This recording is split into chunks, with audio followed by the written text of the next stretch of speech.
Hey, friends, happy Saturday. It's a little bit earlier than normal. We have got soccer going on today, so we're doing the normal Saturday show a little bit earlier today. But thank you for coming by. Welcome to John's Comics with Friends and my semi-irregular every other week interview series that I've been doing with the comic book community. Thank you for coming. Hit the like button. Join us for a little bit. Today's guest is someone that I've had the luck of getting to hang out with.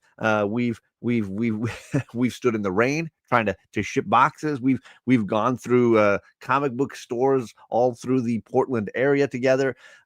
We had to deal with Greg and Stacy late at night, early in the morning. These are things that bond people together. We played trivia games. We've hung out together a ton, but found one another through a mutual friend that we both adored, and it kind of became this fun bonding experience between the two of us. Ladies and gentlemen, welcome Mars. Howdy, friends. Hello. You forgot the most important part. We survived the dangerous comic basement together. Oh my goodness. Yes. No shots were required. No vaccinations needed afterwards. But we survived. Yay. I was excited to take you guys to that location, that dwelling, that subterranean lair, just to see the reactions. And Greg was truly traumatized, I think. Yeah. Well, we found some good stuff though. So, you win some, you lose some. That's what matters most. Yeah. Is it worth the time?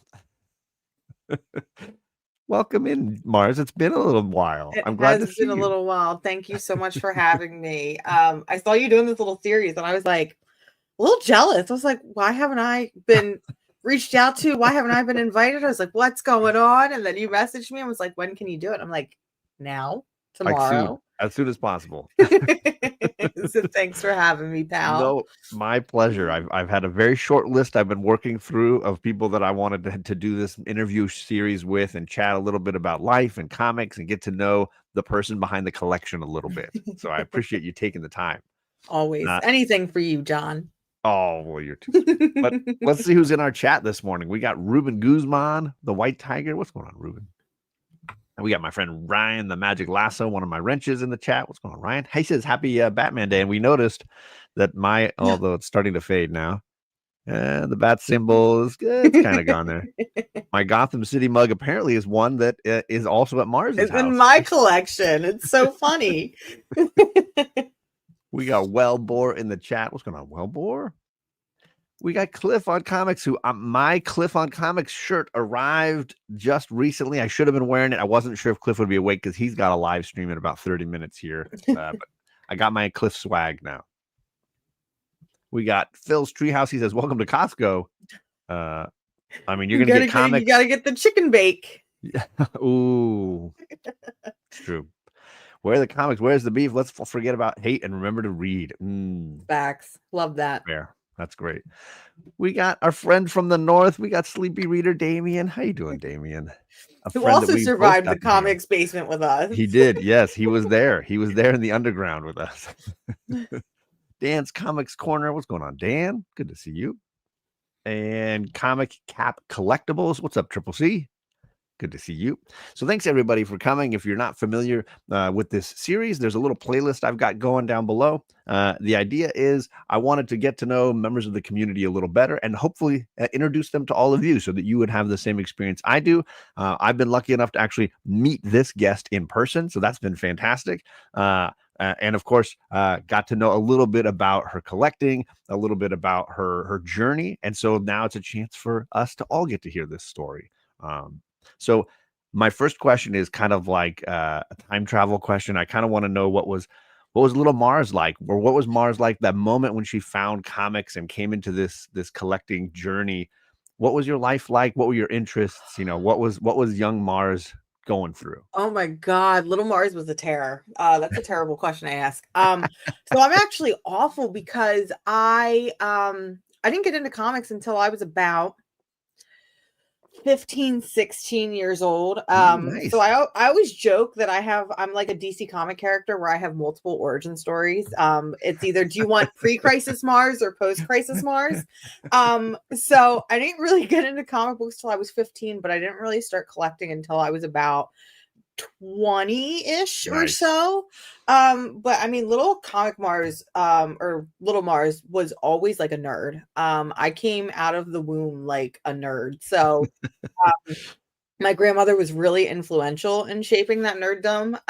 She was really into Star Wars. So like people always joke, it's like, when did you first see Star Wars or when did you first fall in love with it? And it's like, I can't tell you because it was just so ingrained. Um, and the same with video games. So like I was playing my first video games with my grandmother at like 8 months old. She would put like a controller in my hands and This like is awesome.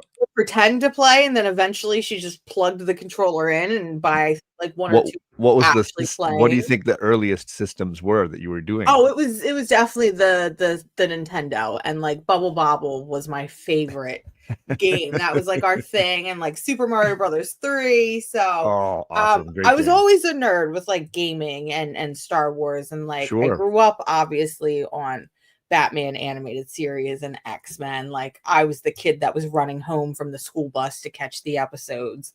Such great Um shows. Yeah. Did and you then also do the me Spider-Man? Was it the Spider-Man the animated Yeah, series a we little would bit? watch that one, but I don't remember that one nearly as much. I always remember X-Men, and I remember Batman, and I remember skipping Superman. Like as soon as Superman would come on, I'd flick it off because I hated it. Except for, and this is like a core childhood memory, it was left playing one day, and it's the episode with Granny Goodness and the Furies. And Ooh. Baby Mars was just like, who are these people? Like I'm in love and I'm obsessed. Like Superman has fun characters like this. So my love Kirby got for its hook. Kirby got his hooks into you oh, right he there. did. So my love for the fourth world and Jack Kirby started off very, very young. That's Um, fantastic. but yeah, so I was always like a little nerd. But in terms of comics, I didn't start till I was like the first comic I read I was like 15. I had an English teacher. So I was always a reader. I was the type of kid that would have like 2 or 3 books in my book bag at all times because I read so fast. So I had a like AP English class, and I was like the only person to connect with my teacher on like nerd stuff. So like the Batman movies and like Spider-Man movies and stuff. I love And it. he finally asked me one day, he's like, have you ever read a comic? Like he wasn't being malicious. He just like No, asked. I was like, do no, you read hey, comics? I'm like, no, I've never really been into them. Um, so he had a like little classroom library. And this was the first comic book I ever read, which is The Watchmen oh my by Alan gosh. Moore and Dave Gibson.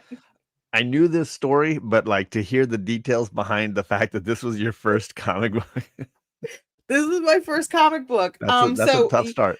you could say that this is what radicalized me as a comic book reader. This will definitely radicalize any 15-year-old kid. Oh my gosh. So I read this and I kind of became obsessed with it.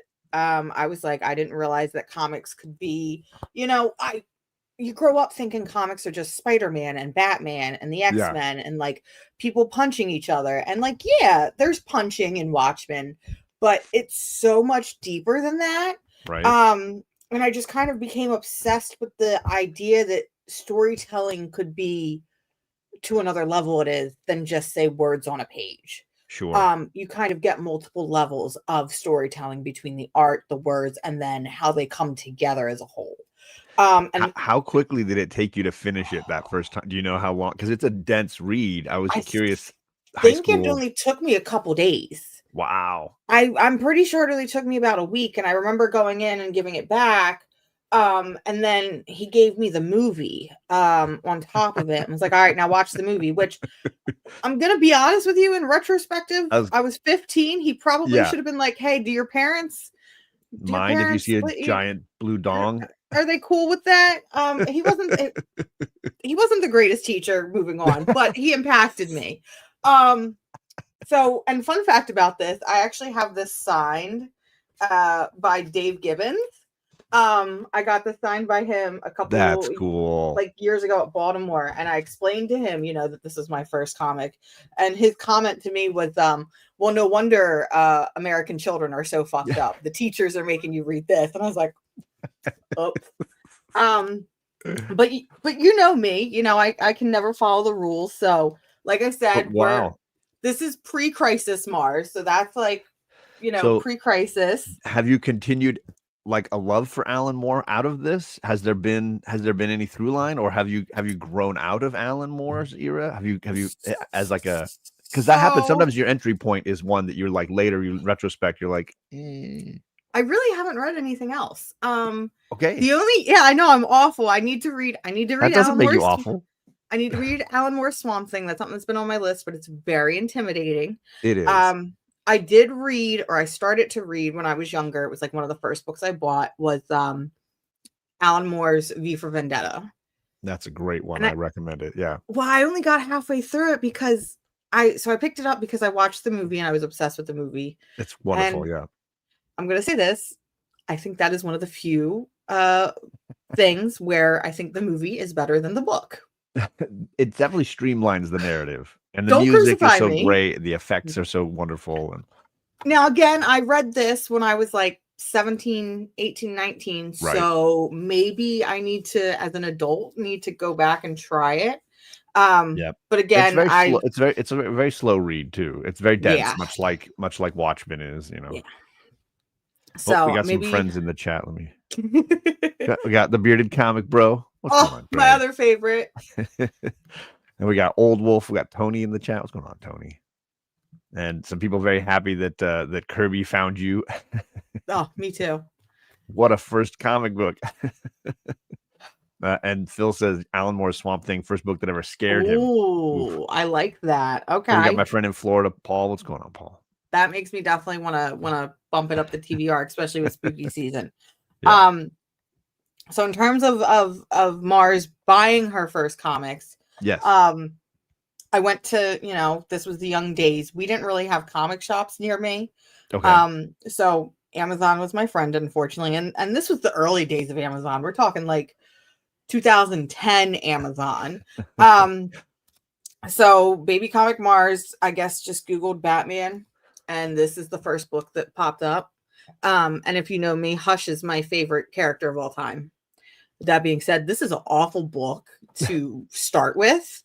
There are way too many characters in this book for somebody that doesn't know anything about comics.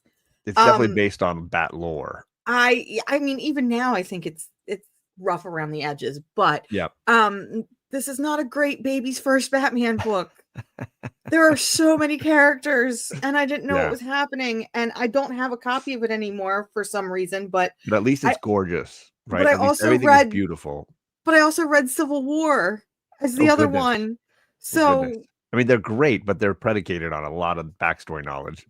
But that's why I'm doing, I think, what I do now, where I try to curate collections for people and kind of shepherd their way into comic books, because of how crazy it can be. And I have more on that later.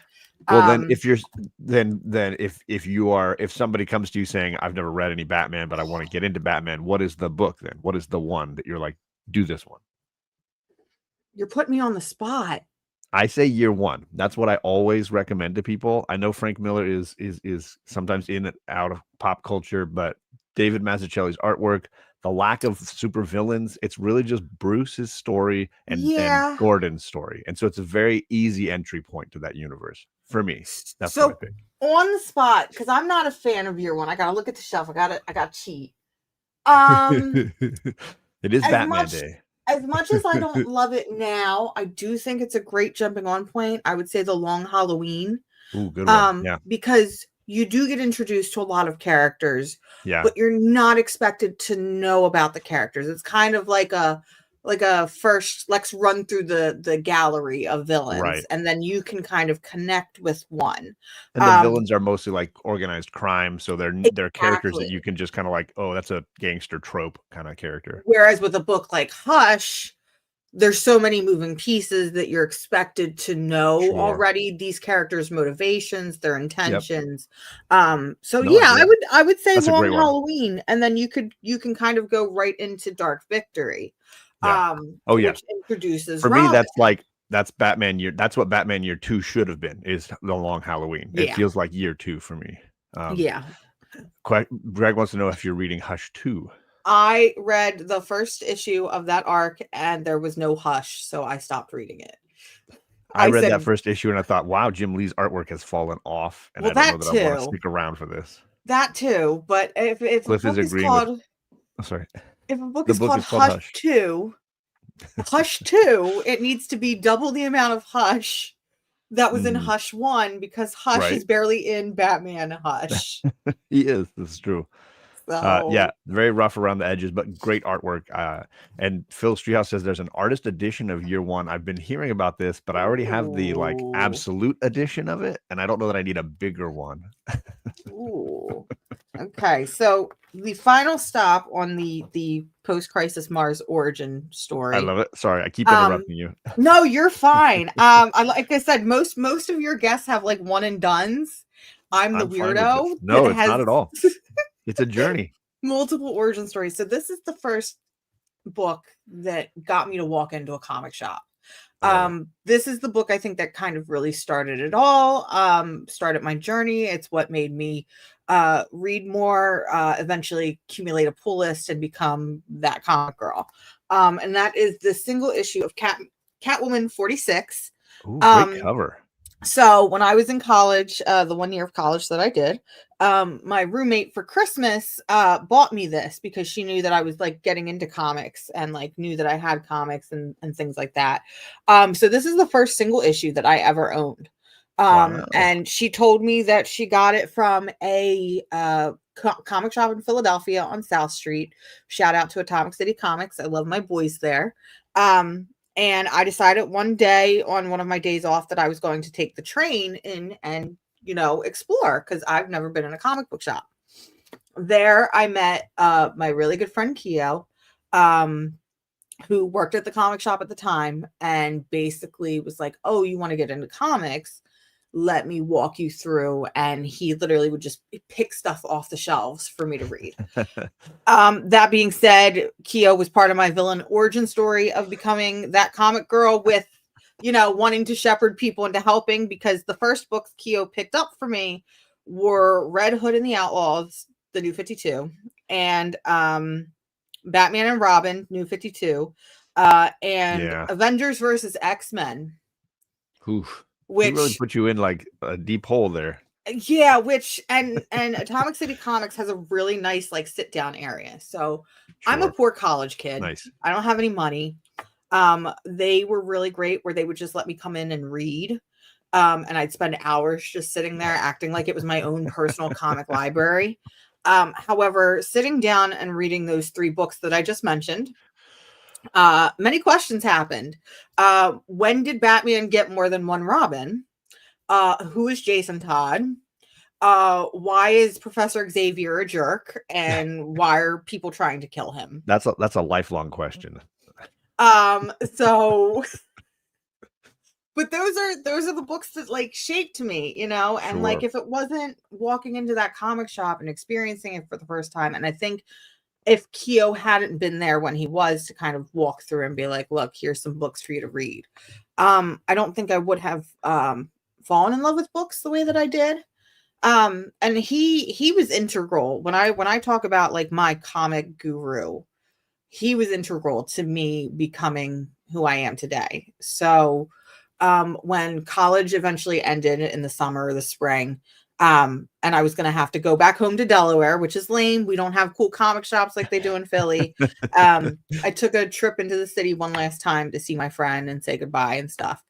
And he gave me a stack of books this big to take home with me. And it was like books like Batman Under the Red Hood. There it is. Like, that's a better pick. Than let me see. Under the Red Hood, Batman and Robin by Grant Morrison. Ooh. The Death of Batman, Batman R.I.P. It was most of it was Morrison all Batman. Era, yeah. But it was like all of these like essential books, and that's what started my collection, was just me being a 19-year-old punk kid on a train, carrying this stack of books, and then eventually taking them home and like, you know, being from Delaware, and I didn't drive at the time, so I really didn't go out and do stuff. I spent the summer reading and falling in love with comics and just kind of going from there, and I didn't stop, and now we're here. So were there any characters that came out of that were like the ones that intro point? Were there any that you still hold on to as like characters you connect with today?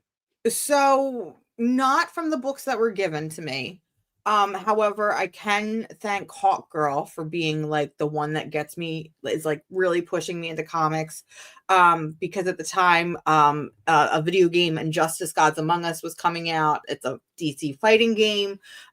Jennifer Hale, who's one of my favorite voice actresses, was voicing Hawk Girl. So I immediately attached myself to that character. And then it was like, let's read through the history of Hawk Girl, which is a mistake being a baby comic fan, because even as a seasoned comic fan, the Hawk origin stories don't make any sense.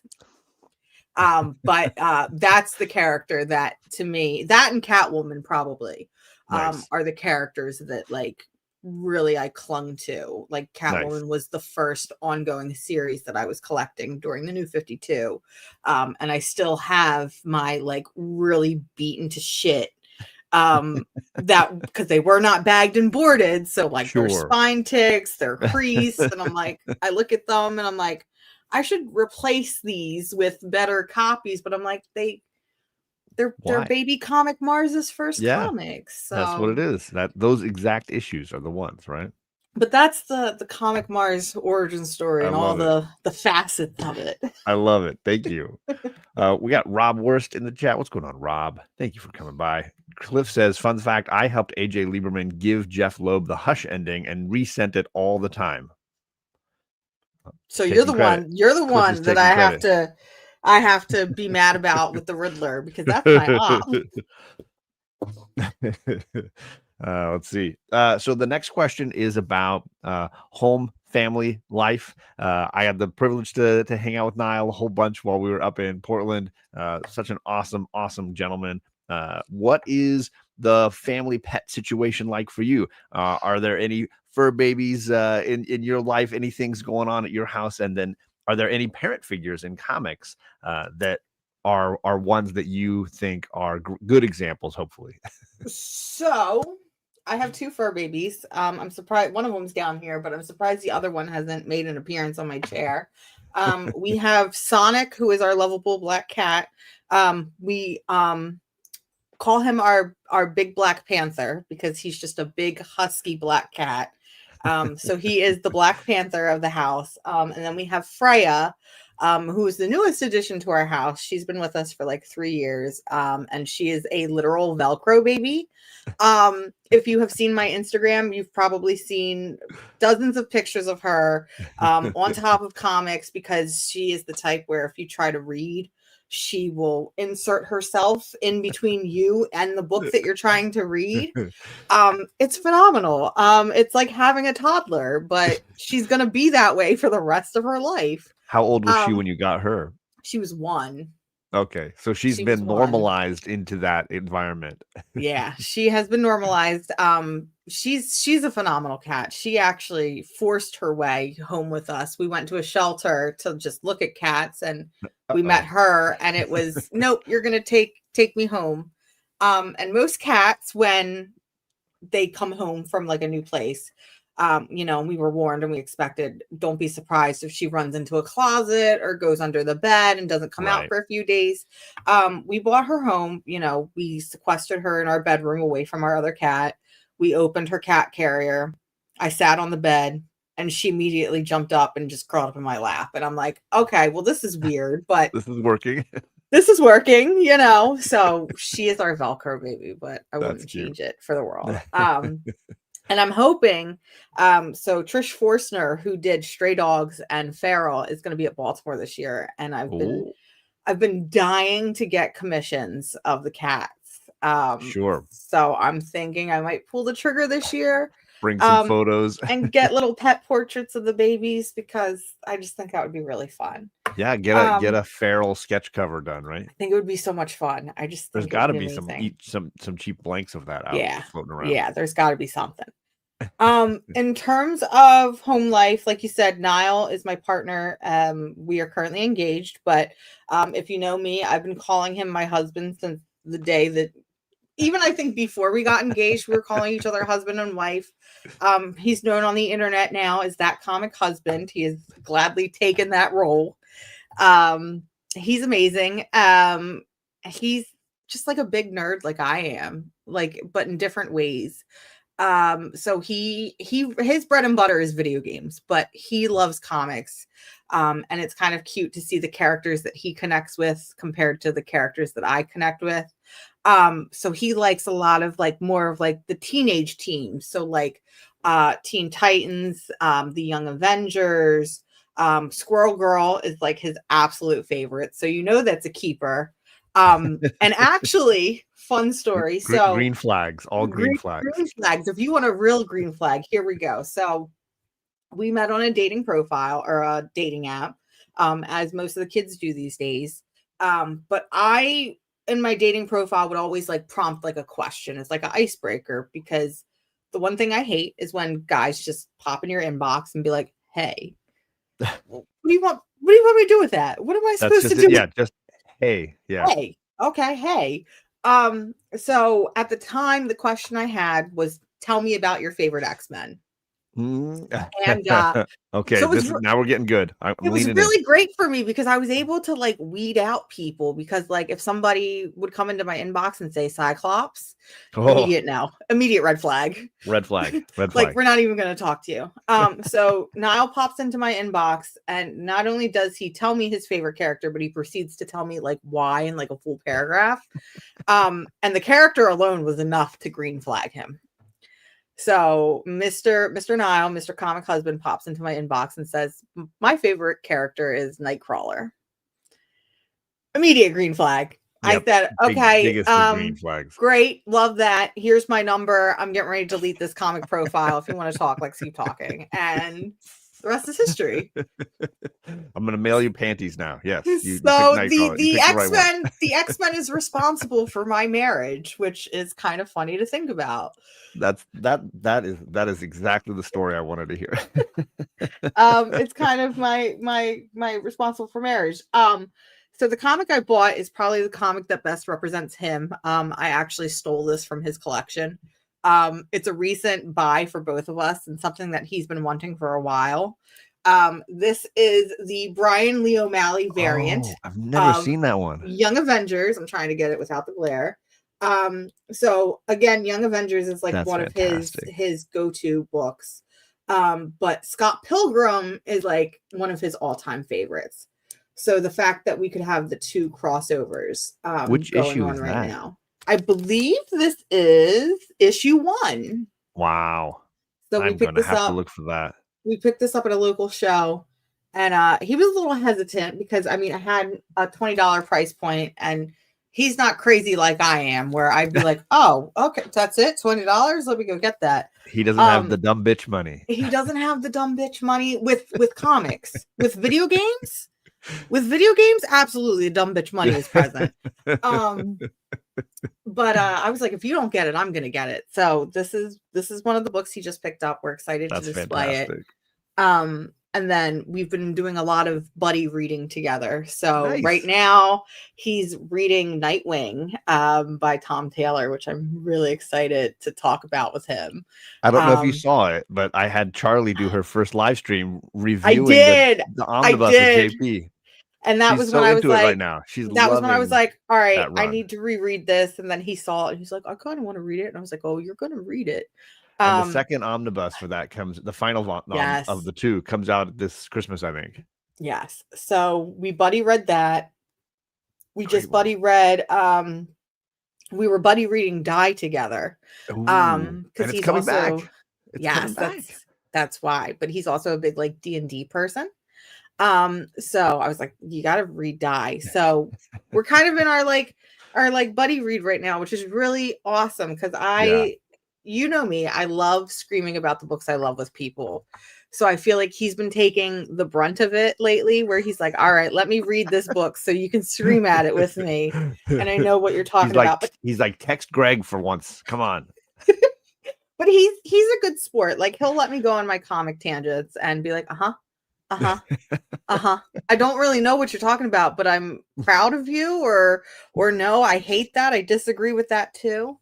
So he's phenomenal. That's I great. don't know what I'd do without that man.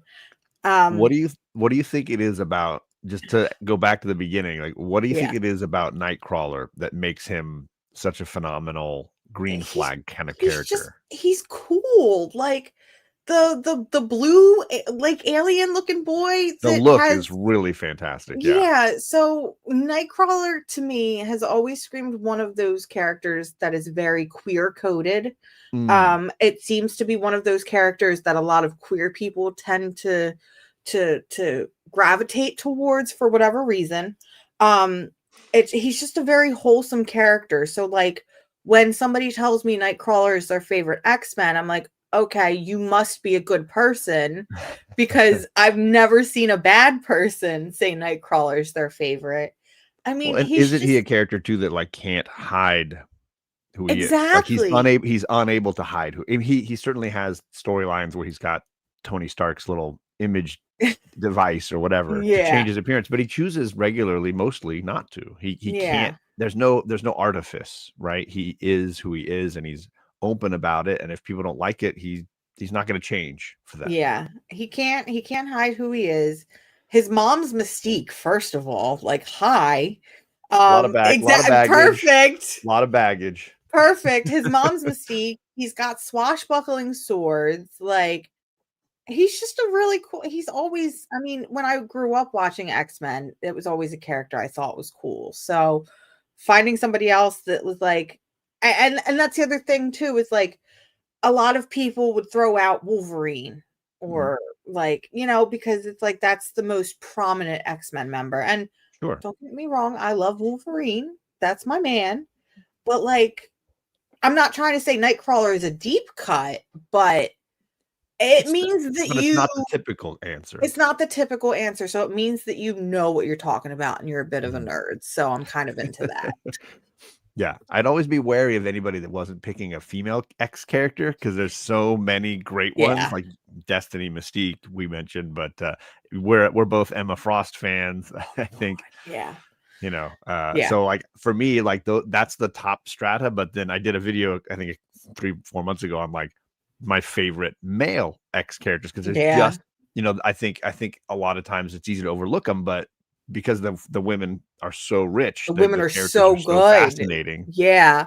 But yeah, Nightcrawler, Colossus, those guys I think are fascinating characters in their own right. I think because of what Claremont did in the early days, kind of like Hmm. shaping those. And I get the Wolverine thing too. Like when I was a little kid, I wanted to see him just cut Oh, people yeah, up and stuff. everybody.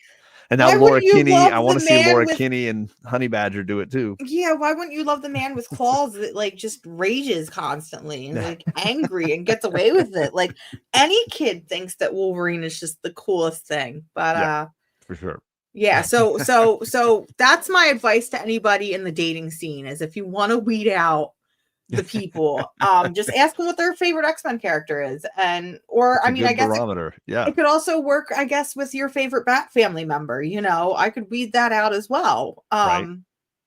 Just do it. Ask the nerdy questions, I guess. Yeah, and I think that, I think there's a lot of value in starting from a place of like nerd culture, right? Starting from a place of like, hey, where do you tap into this Mhm. sphere? And Yeah. what does that mean for you? And the fact that Niall went beyond just naming them, but also like giving a little thesis about why those are green flags too.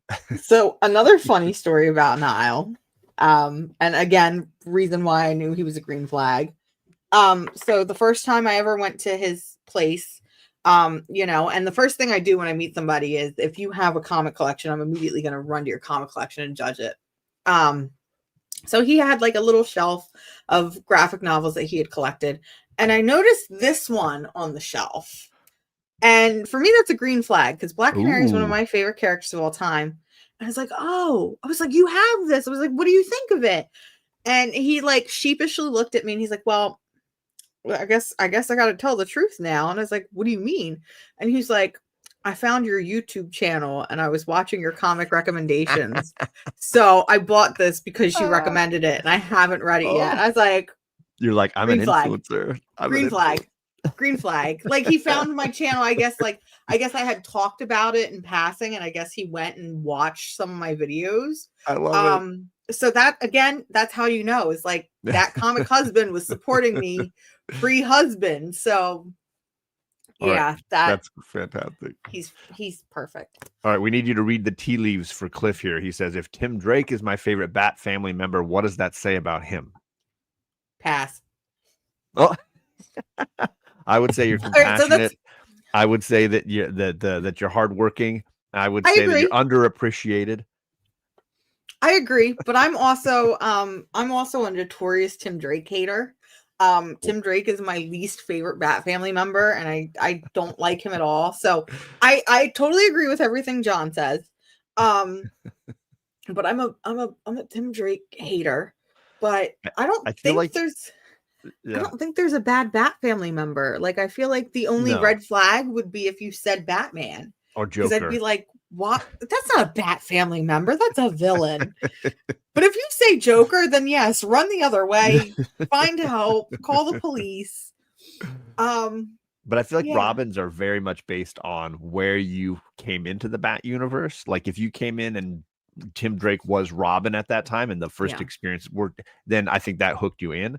And I think for me, obviously I'm a little older. I came in and it was still Dick Grayson. You know, I found the Adam West and Burt Ward show when I was little. And so it was always Dick Grayson. And then I found Teen Titans and it was like, well, yeah. now Dick Grayson goes to a new level. And so Mhm. for me, Dick Grayson always ranked top in Yeah. that crew.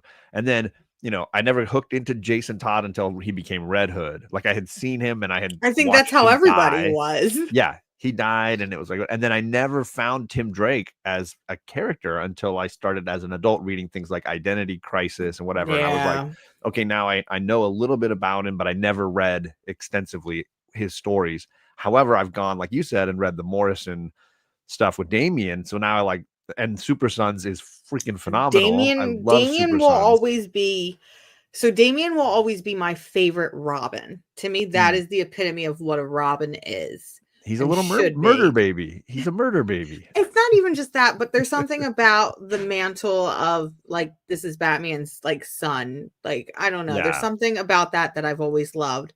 sure, But Jason will always be my favorite Bat sure. family member. I like a little bad boy in my life, so Well, it sounds like you're connecting to not only Hush, but then Under the Red Hood yeah, and Batman, Red Hood and the Outsiders. Like you, yeah, sounds like you got like a real dose of yeah. Jason Todd in I his like did. in his prime. I did actually. Never thought about it that way. Makes I sense. just noticed a Okay, few of those. Yeah. nice. What's up, Will? Thank you for coming by. And Southern Comic Geek Jason says, my first Batman comic I bought was the first appearance of Tim Drake. Jason Ooh, Todd is better as Hood. I Damien has agree. grown on me. I highly recommend Super Sons if you're even half interested in Damien. I feel like seeing him with Jonathan, that relationship. In fact, I just got the omnibus of the Super Sons by Peter J. Tomasi. I love, His they're so cute new together. They're so His adorable. new Robin series was really, really great too. The Oh, yeah. one by Joshua Williamson. I can't think of who did the Was this art, one but like the Murder Island where he was like yes. competing? Yes. Yes, and Connor Hawk comes in. I really, really enjoyed that run. So I would also recommend checking that out. Nice.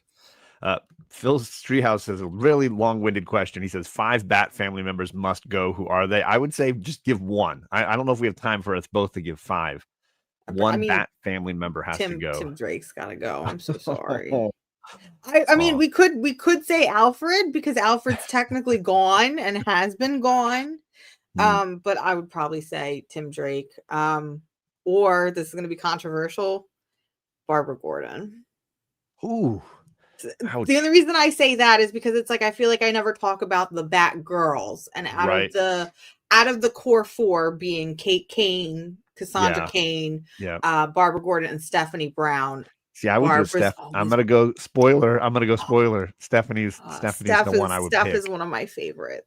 I like her. I don't have anything really against her, but of the 4 that you mentioned, she's 4th. Yeah, Like for me. that makes sense. I love Cassandra. I think she's She's fantastic. phenomenal, and Um, her series right now is so good. yeah, yeah, and I've liked the way they've used her in Birds of Prey right now. She's been fantastic over there. Yeah. So it would be spoiler for me. Oh, shot through the um, heart. let's go over to comic book creators. Is there? I know we're able now to connect, like you said, with publishers, with creators and Yeah. writers and artists. Is there an experience you've had with a creator that meant something special to you? Is there a creator? Meeting certain people for me, like Marv Wolfman, was incredible. Meeting Mike Zeck was a bit of a drama. He was like, okay, he's just all business. What were some events for There's you? so many, and I'm actually kicking myself in the butt right now for one. And actually, I might be able to grab it. Oh, let's see how much of a mess I make while grabbing it. So I've been really thankful to connect with comp creators the way that I have. Sure. Like from meeting Tom King when he was just starting out writing Grayson and nobody sitting at his table, and him being like, hey, do you want to just sit and hang out for the whole day? And I'm like, yeah, sure, why not? They're bored. They're waiting for conversation, right? To running Brendan Fletcher's table and like pushing his books like crazy because I just love that guy's work. And he's like, sure, go ahead. I have nothing left to take home. That's cool. So I came in with one, but now I have two that I have to talk about. So the first one is a little obvious because I'm a girl who reads comics, and of course, this is going to be my top favorite person of all time, and that's Gail Simone. Meeting Gail Simone, I met her at Baltimore Comic-Con like 8 years ago, so I was still new into reading comics. But Gail was the one that I really attached to. Between Birds of Prey, Red Sonja was a big one at the time, and just everything else she was doing. And we had talked a little bit on Twitter here and there. But like I'm standing in line, and I had asked her pre-show, I was like, hey, do you have a limit for how many books that I can get signed? Because I've got a lot. She's like, no, bring me everything you can. So I was like, okay. So I had a stack like this big book. That's a dangerous answer. So I'm standing in line and like I'm shaking. Like I've never had the shakes with a creator the way that I have with Gail Simone. Like I get really nervous and I'm like freaking out. I made my friend go in front of me. And if you've ever met Gail Simone, her husband is basically her table person. And he's fantastic. He's so nice. He walks through, makes sure everybody has what they need, makes conversation with people, manages like her stuff that she's selling. He's amazing. Shout out to Gail's husband. And I'm like shaking, and he's like, what's wrong? And I'm like, it's Gail Simone. Like it's Gail Simone. And so I'm literally, my friend is getting her book signed. And I'm standing there with my stack like this, like freaking out. And she looks up and she's like, oh, hi, Mars. And I'm like, whoa. I was like, what do you mean? She's like, we talk on Twitter. I know what your face looks like. And I'm like, Gail Simone knows my name. I'm like freaking out. I'm like, Gail Simone knows my name. What is happening? So like I go and I get all my stuff signed. So I have here my script of Red Sonja number 6, which I got signed by her and I bought from her table because that's fantastic. I'm a big fan of scripts. I started out wanting to really write comics. I still do. I'm more so in like that comedy marketing now, but like reading, anytime I can get my hand on a script, I get really excited because if you've never gotten a script from a book that you really like, being able to read the script and read the comic at the same time and seeing how they translate is just really cool. And what's really great about comic scripts is everybody does their scripts different. There is no one way of doing a script. So like some people will put in like little funny notes to like their writer or to their artist, to their editor or whatever. Some people are just straightforward with their scripts. So this isn't the same book, but this is Red Sonja number 8. Great cover. Which I got it signed by Gail, left the table, realized the signature was smudged, and I was really upset. So I searched the whole day for another copy of Red Sonja number 8. Stood back in line because her line was insane to get this signed, and she's just like, are you insane? Why didn't you just come up here? And so she made me sit at her table with her, and we like hung out for a little bit, and we were talking, and I'm like, this is the best day of my whole life. Oh, that's I love this fantastic. so much. Oh, But wow. Gail's phenomenal. What a great experience, She's though. one of the sweetest So people. welcoming. So welcoming, so encouraging, and like being a woman in comics, like, and Yeah. first finding my footing. And this was really before I started doing YouTube. This was before I started like engaging with the community. So I still felt like I did not belong because I was a woman, and Sure. you know, you didn't see any women talking about comics. So Gail was just so nice and so warm and comforting that it felt like hanging out with my aunt. Do you Like, think she was aware of that stigma and felt like wanted to be a not whatever the opposite of a gatekeeper was, that she wanted to be a gate opener? I think so, because Gail always talks about like her start to comics. I mean, the whole reason why she was published in the first place is because she had blogs where she would go on and talk about, like, you know, she's the one that really coined the term fridging. You know, and she would basically do what I do now, where she would call out publishers and be like, this isn't right. Like, what is going on? And it's from my understanding that I guess a publisher reached out to her and was like, all right, you think you can do it better? Do it.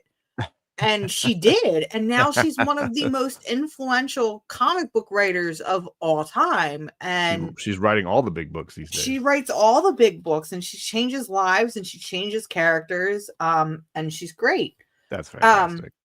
So that's my number one. But I have a very, very close second. Okay. So if you know me, you know that Green Arrow is one of my favorite comic book characters of all time.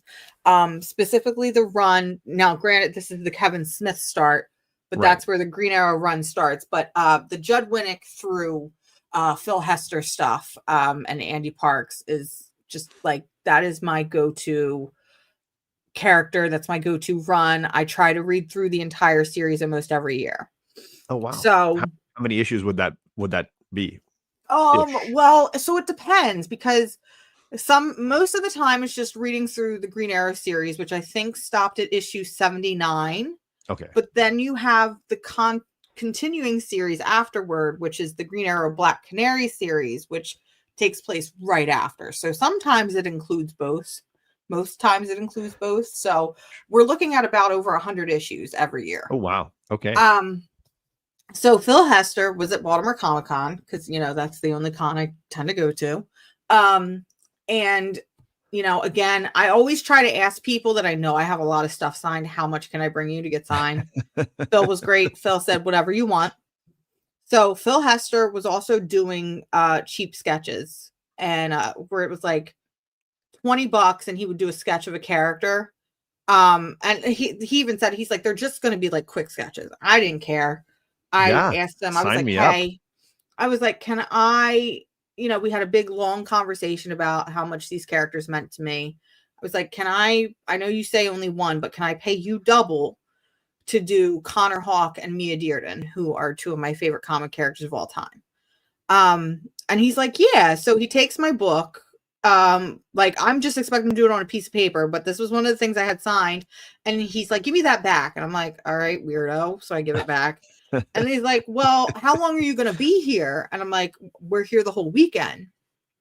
And he's like, come back tomorrow. I'm like, okay, this was supposed to be a quick 5-minute sketch, but okay. So I go back to my hotel that night, and the whole time I'm freaking out, because I'm like, he's going to do something big, I think. And I don't have money to give him for this. Like, I hope he realized I just wanted a quick sketch. So I'm freaking out. So I race back to his table the next morning, and he looks at me and he's like, it's not done yet. And I'm like, what do you mean? God. It's like, what do you mean it's not done yet? And I'm like, what are you doing? Like, I'm poor. I'm like a kid in my early 20s. I've already spent all my money on comic books. Like, what? Stop. So he's like, it's not done yet. He's like, come back tomorrow. And I'm like, what do you mean come back tomorrow? So I come back Sunday, and he hands me a book. And inside my book, I'm sorry, I get teary-eyed every time I see it. I mean, this sounds incredible. And I have it So I'm a weirdo. I photocopied my book to make prints of it so I could look at it all the time. So I have one in my office at work, one in my living room. But inside was this gorgeous sketch Whoa. of Mia Dearden and Connor Hawke. That's And just fantastic. the pose alone, like the fact that it's So good.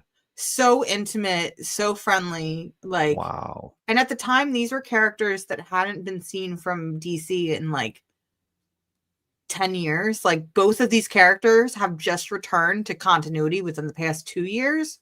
And I looked at him and I started bawling like a baby. And I'm like, I don't think you understand how much this means to me because I've missed these characters so much. He's like, I've missed them too. He's like, it's amazing to just hear somebody so young who probably wasn't even reading comics when these issues were coming out talk about it so fondly today, years later. Right. So I'm like scrounging in my wallet, like trying to like pull out my money to give him because I'm like, well, shit, I'm going to have to give him more than just $40 at this point. And I finally get the money out and he pushes it back. I'm like, what? And he's like, I'm not charging you for anything. He's like, this was enough for me. Wow. And I started bawling again. And I'm like, what is happening? So that's fantastic. Comics, when I say comics like bless you, like this is one of those comics have blessed me type moments because I would never, at least at that time, would never have been able to afford something like this. Now it's one of my greatest memories. It is one of those things where it's like the house is on fire. What are you grabbing first? And this is one of those. Right. So conventions are just great to interact with people and meet creators. And, you know, sometimes you have those bad ones, but majority of the time it's the ones that are going to change your life forever and remind you why you love this medium. Right. Totally. So. I agree, Cliff. Well said, sir. Hello to Chris from Chaos and Comics. What's going on? Hello. Hello to Christina Payne. Thank you for coming by, Christina. And did I miss anybody else? I don't think so. I think we're doing all right. I said hi to Voggs, I think. What's up, Vogger? If you're still here, buddy. Are there things outside of comics that bring Mars joy, right? Things that you collect or things that you love doing, and how are you connecting to stuff outside of comics? So much. Oh my God. I am a well-rounded nerd. I'm a huge nerd, and you cheer, but think about the money that you have to spend when you collect just one thing. When you collect I don't have to think about it. I know things, it's dangerous. So Mars is a huge nerd. I'm a big gamer. So I play a lot of video games like Baldur's Gate is one of my all-time favorites. Right now I play a ridiculous amount of Marvel Rivals. So if you need a teammate, hit me up. I'm only going to play the female characters, just warning. I'm like blanking on games that I play because right now those are the only 2 games I'm playing.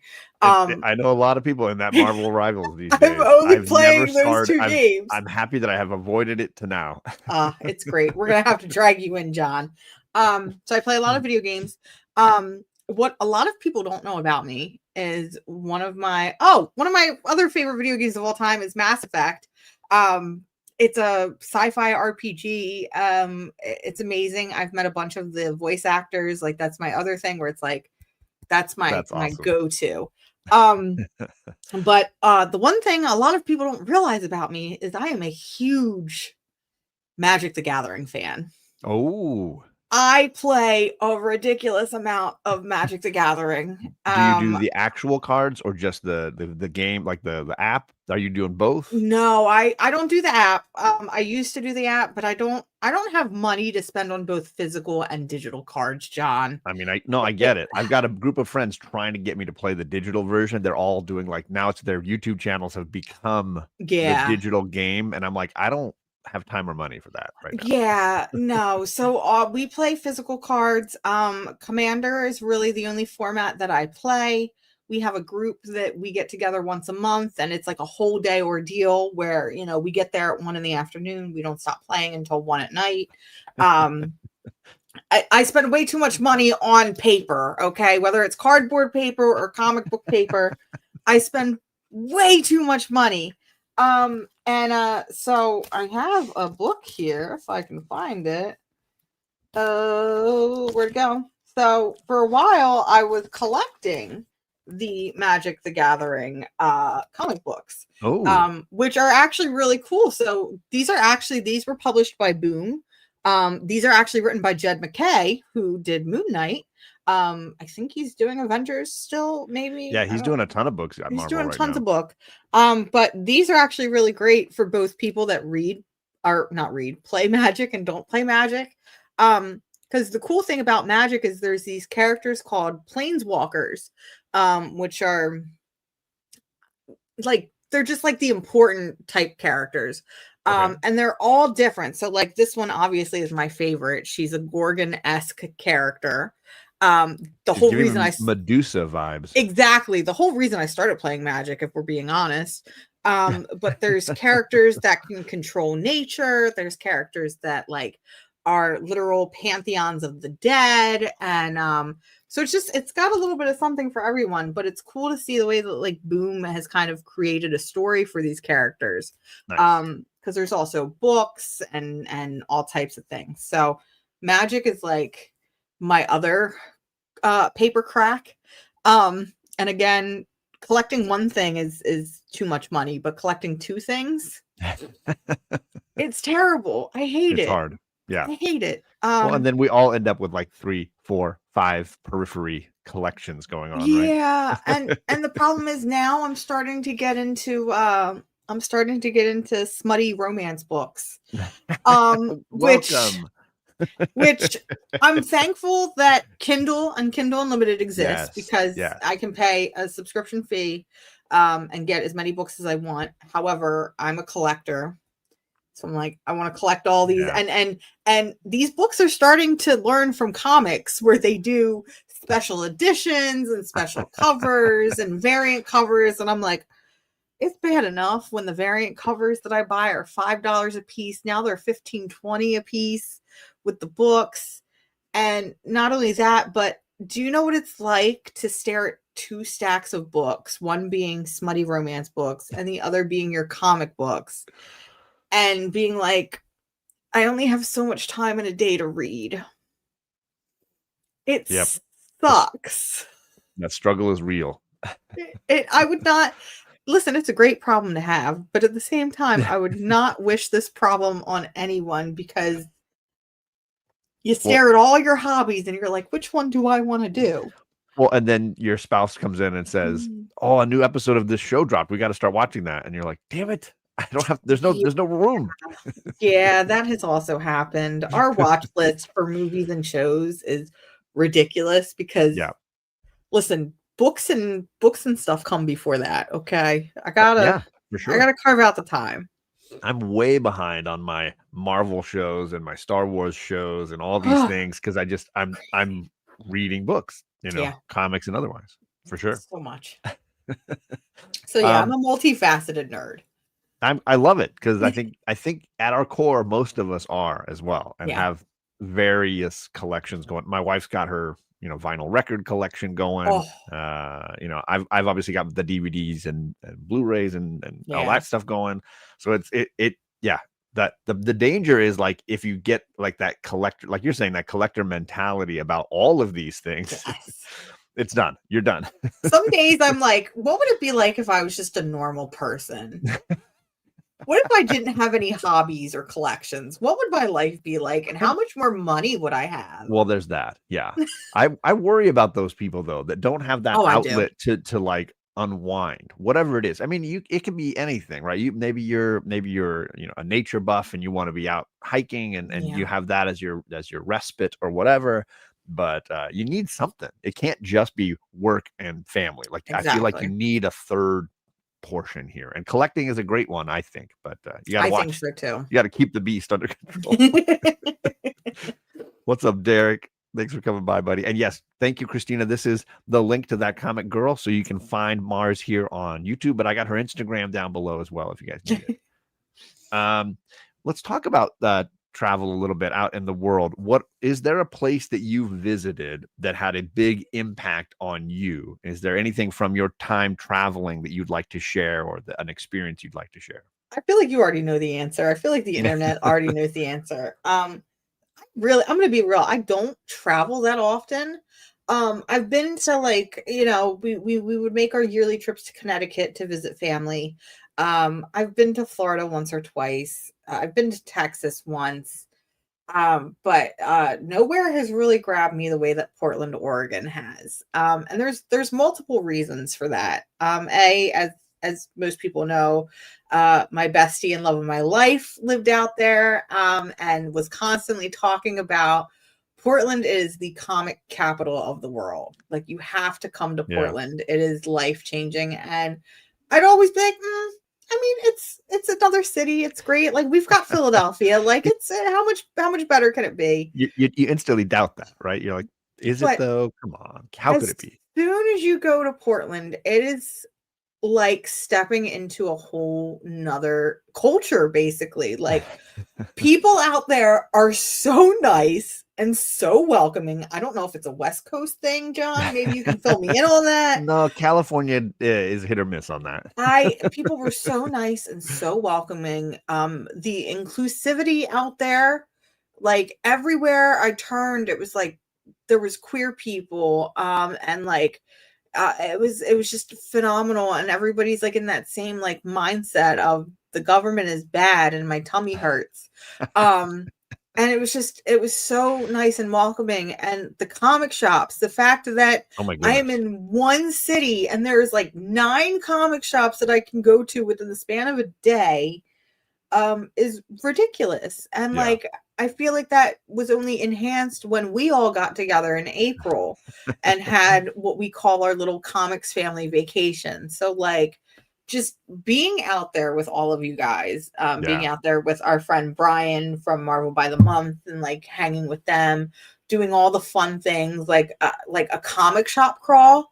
Like, I have to drag my husband to do comic shop crawls. Like, I mean, he'll do it willingly, but like when you wake up in the morning and you come up the stairs and John and Greg are sitting there with their coffee and the whole gang is like, y'all want to do a comic shop crawl today? It's like, Everybody's got a book yeah. on their lap. They're talking about something. Yeah. And that's the other thing too, is like we wake up in the morning, we sit there, we talk about books. Like, we went home with so many recommendations, I think, from one another Yeah. of like books to read. And it's just like, it was just an amazing, phenomenal trip. And like, so I guess my 2 experiences were with Portland were so different because, I had the later trip with you guys where it was very like connecting as like a family. It really felt like I was going on vacation with my family, which was fun because I didn't grow up in the type of household that had family vacations. Sure. So I was living like, my best life at the age of Yeah. 32. And it was such a Um, nerd centric trip, right? It yeah. was so focused on that experience. And it's like, why go to Disney World when I can go to comic shops and spend $1 million?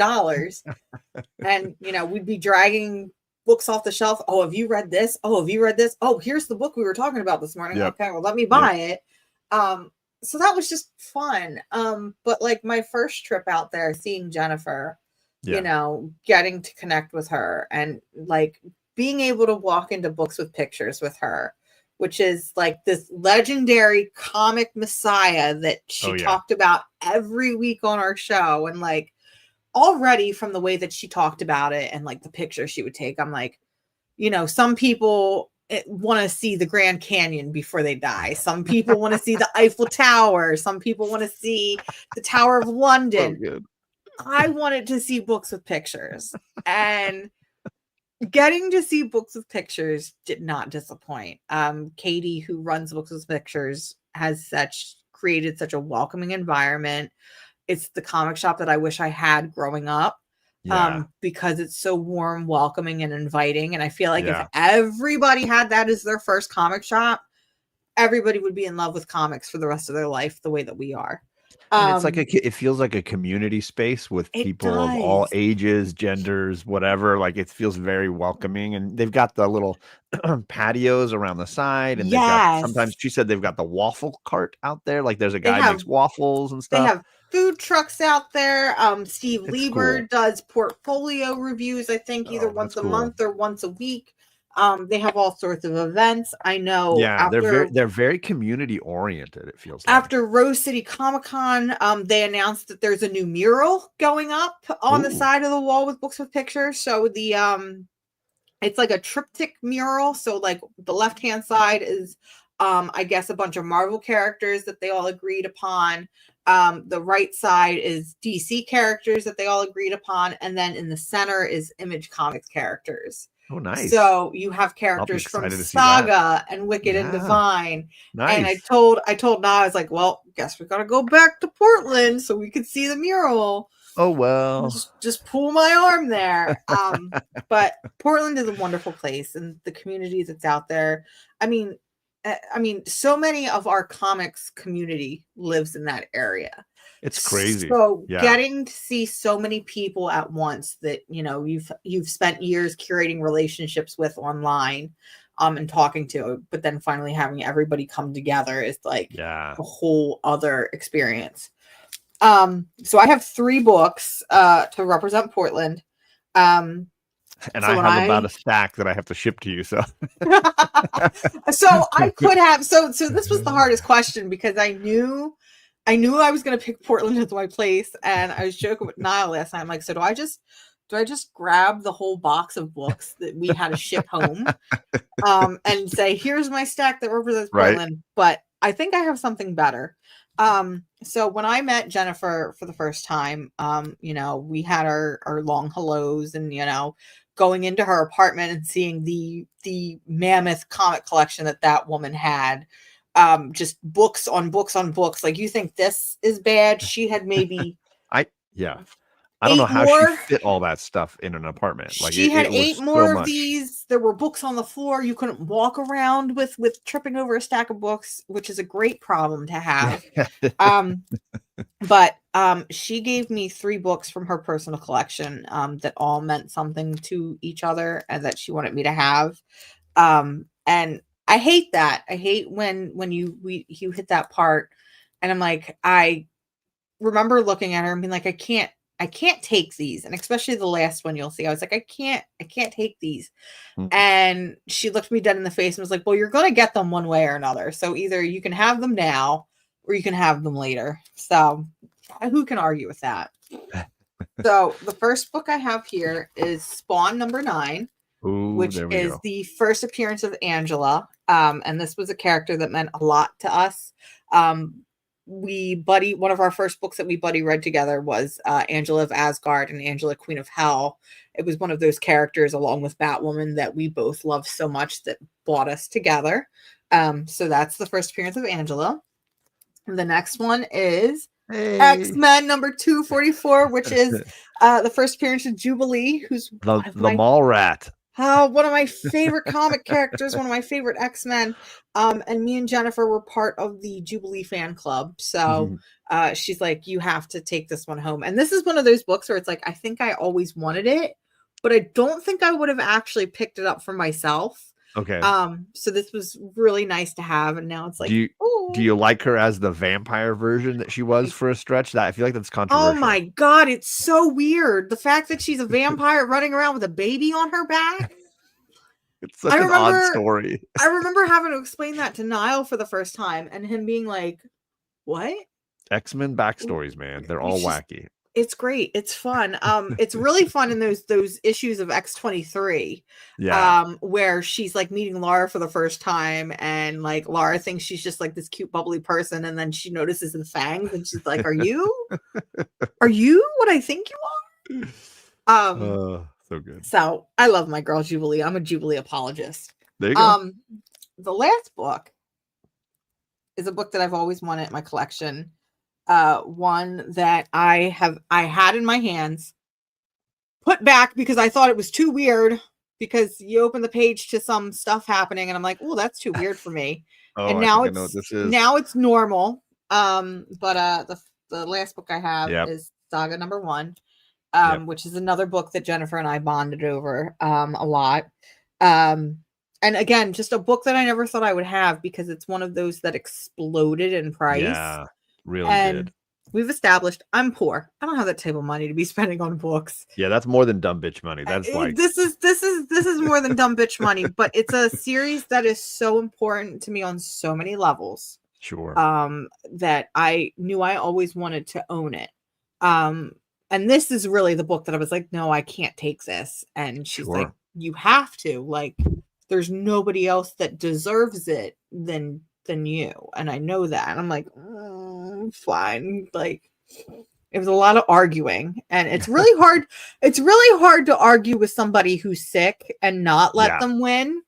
And I think she knew that. That's the card that she can play at any time. Yeah, that's the card that she got to play. So those are the three books that to me represent Fantastic. Portland, because they came from my heart in Portland. Yeah. No, that's great choices.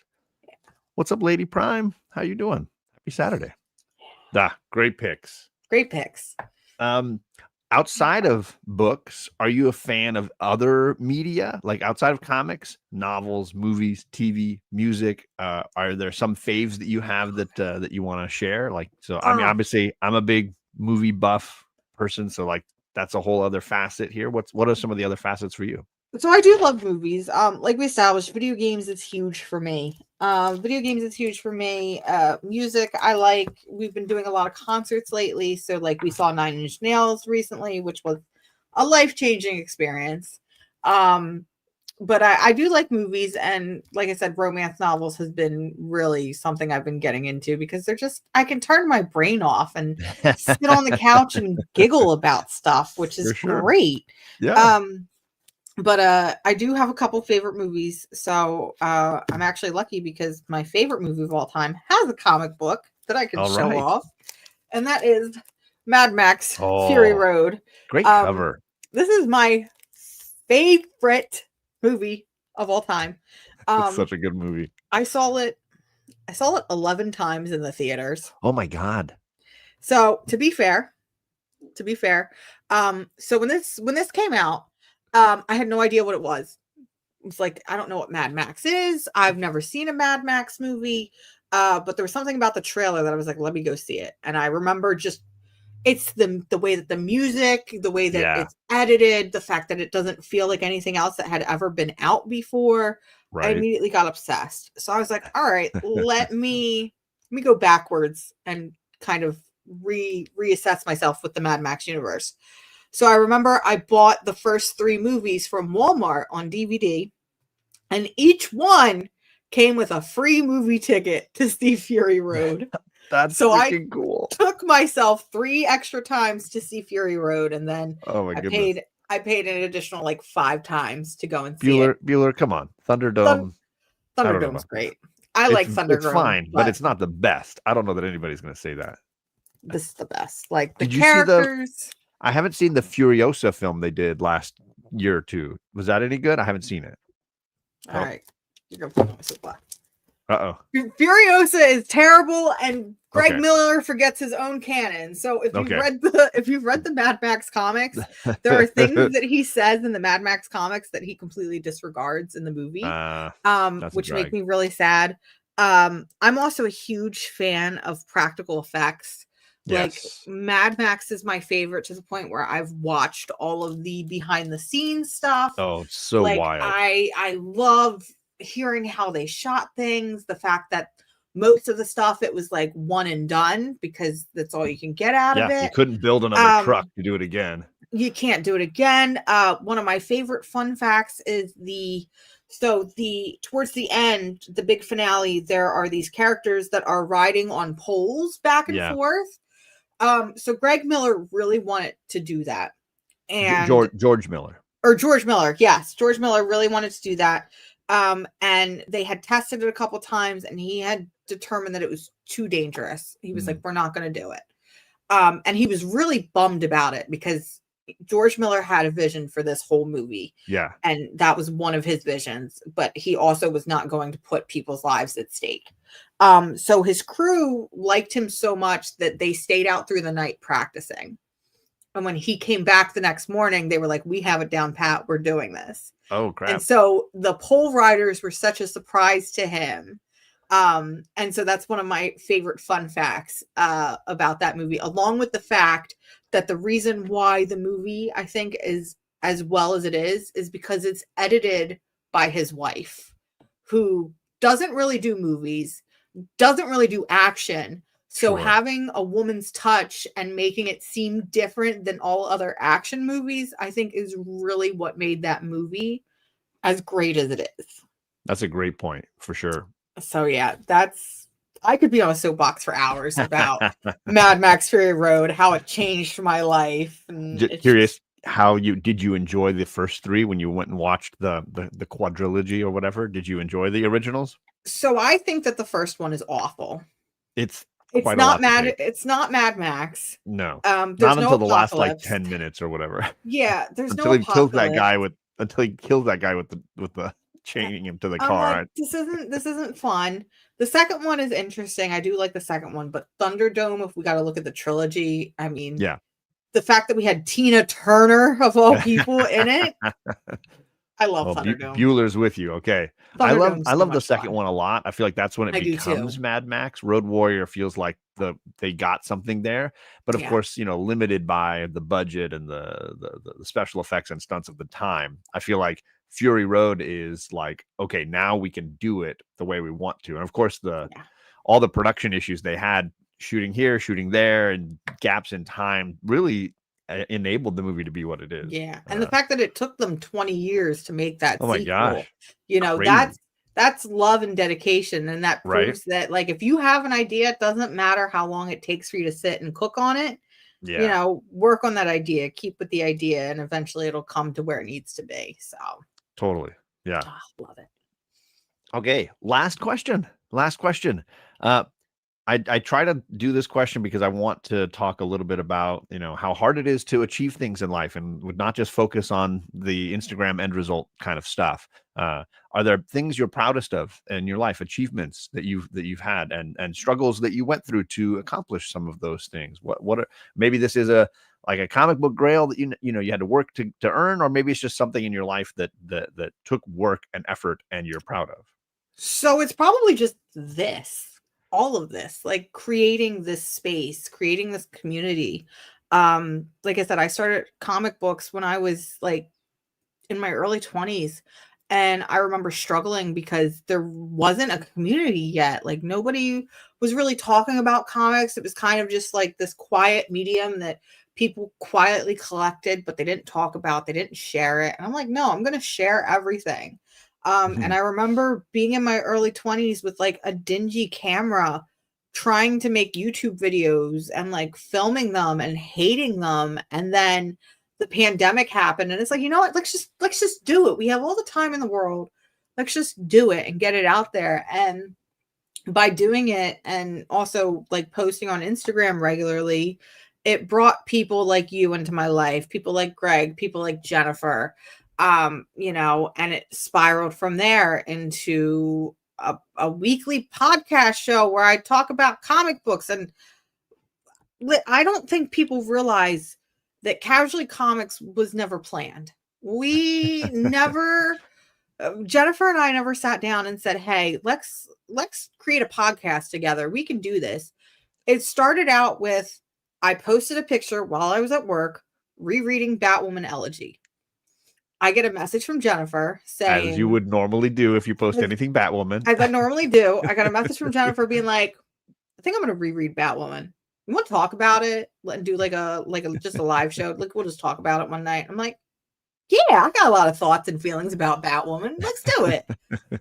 So we did.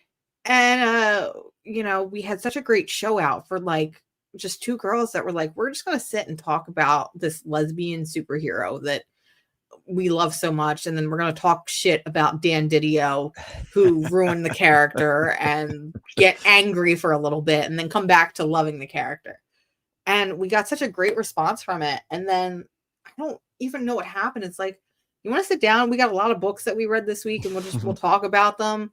And so we did another show, and again, the turnout was insane, and we just kept doing it. And we're like, well, this is fun. This is amazing. Let's just keep doing it. We're having a bunch of fun. And like, at the time, it wasn't even about like creating something tangible. It was, Sure. let's just be two gals who love comics, who get angry about comics, and let's just hang out. And if people want to hang out with us and watch, we'll do it. Sure. And then it became a consistent thing. And I think the craziest part to me was when we hit our 1-year anniversary and we had almost 1,000 people subscribed. And like most podcasts or whatever, their followings take a little while to grow. Like it might take you 2 years, 3 years to hit 1,000. Oh yeah. We hit 1,000 in a year.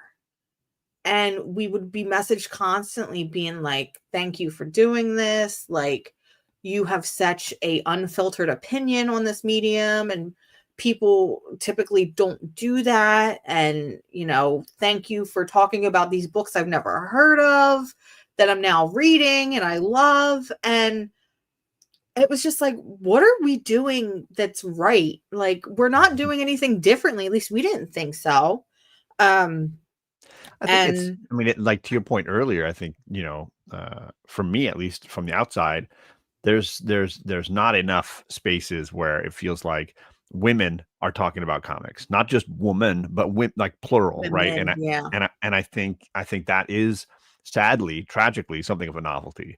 And if we expand that to, you know, people of color, or people, you know, it's the same kind of issue. And I think, and for me, it was like that is what I gravitated towards was, you know, let's have opinions outside of the white man sphere here, right? Like we can that this medium, you know, is very rich.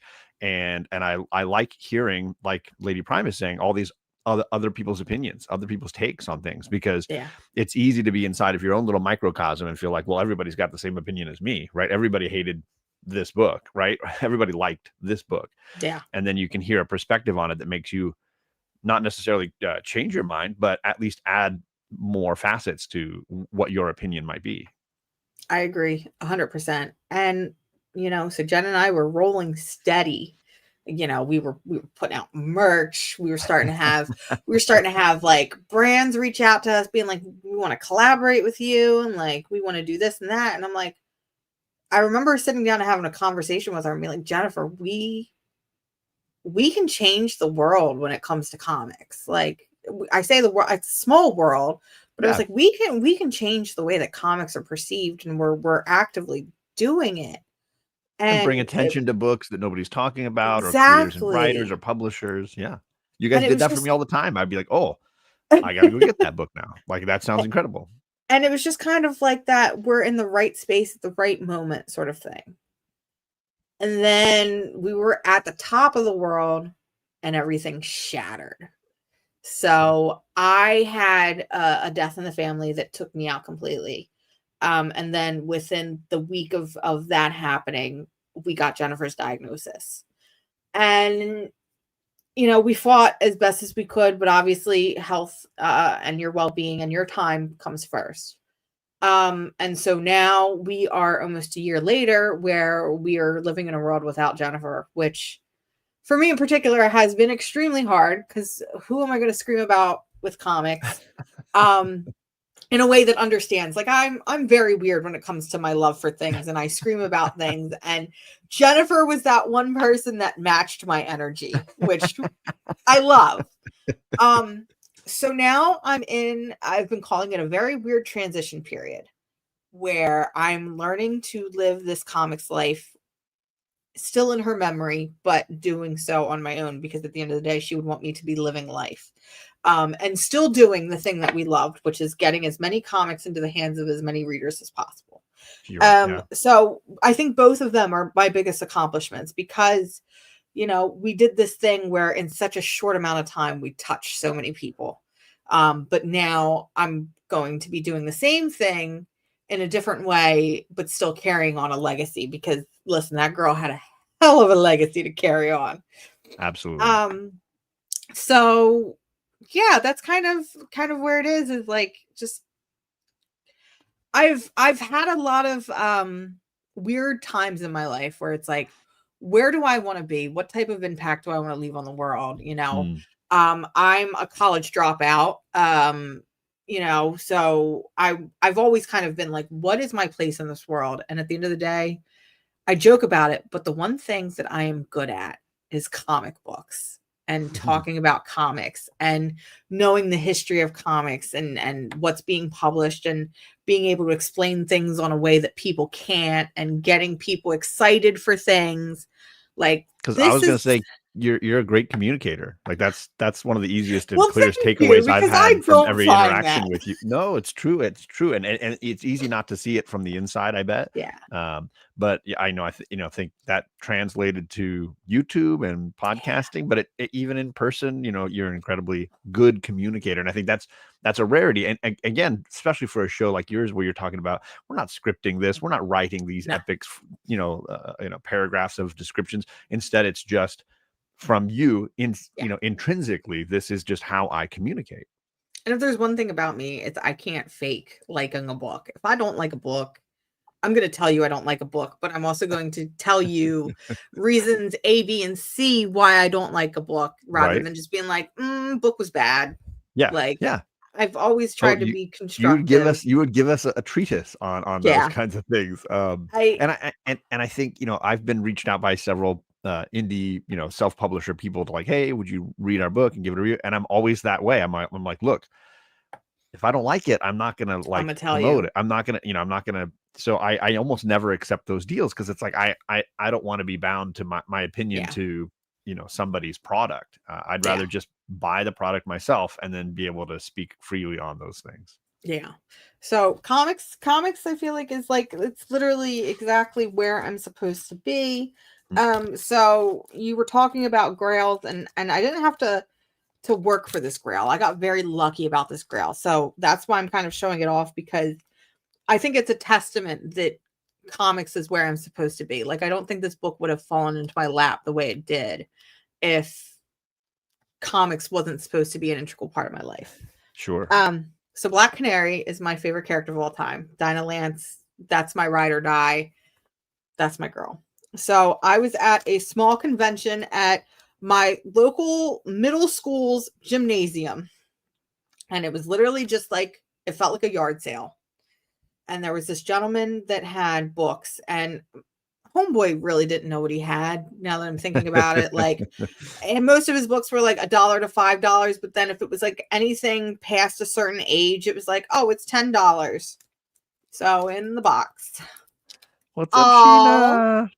Good to see you, Sheena. That's my girl. But in the box was Justice League number 75, which is the first appearance of Dinah Lance as Black Canary. So the second Black Canary. Technically, so depending on who you talk to, this is the first appearance. This is the first modern appearance of Black Canary. There's an older one. I think it's like More Fun Comics, which is the first appearance of her mother. Yes. The golden age version. I love Dinah Drake Lance, but that's not my girl. That's not who's smooching Oliver Queen on the regular. This is my Black Canary. So the fact that I was able to find this book for $10. Oh wow. Within the first 2 or 3 years of me collecting. Like, nice. I think this was my first appearance, was this book. Such a great cover too. So the fact, now do you admit I can take Wonder Woman's place as she's standing over a bunch of beat up Justice League members? Like, yep.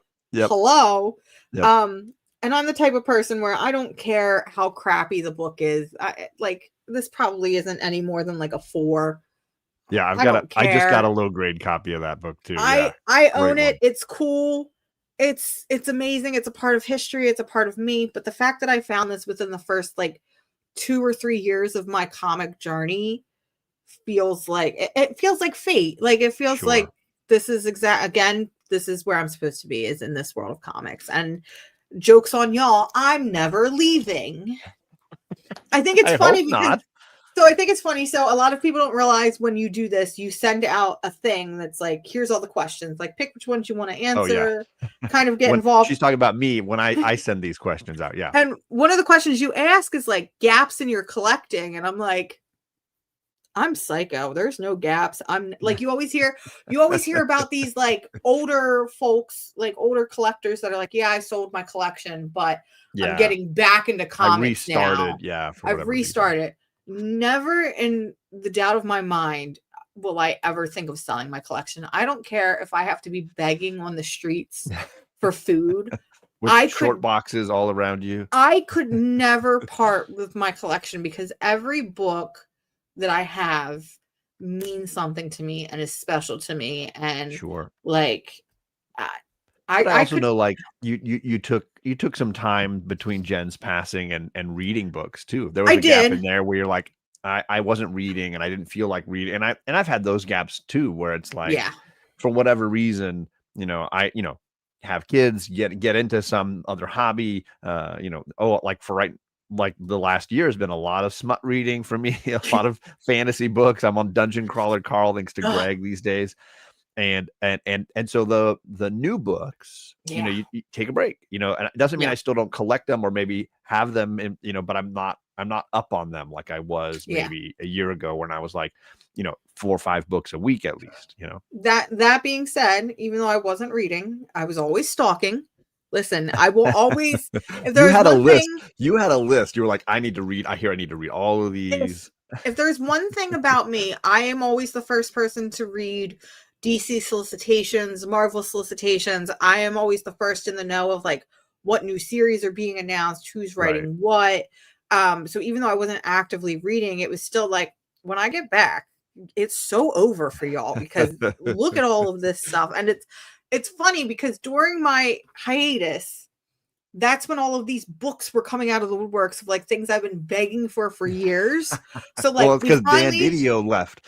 Well, we finally got a Fire and Ice series. We were finally getting a Birds of Prey series with Kelly Thompson and Big Bardo on the team. Yeah. And it's like, I remember joking and just being like, is all I had to do was leave comics to get everything I wanted? Or all that time and energy you spent, willing these things into existence with your influence, then you took a break and that message landed and they were finally, it takes a little while for the world to catch up to you. This is true.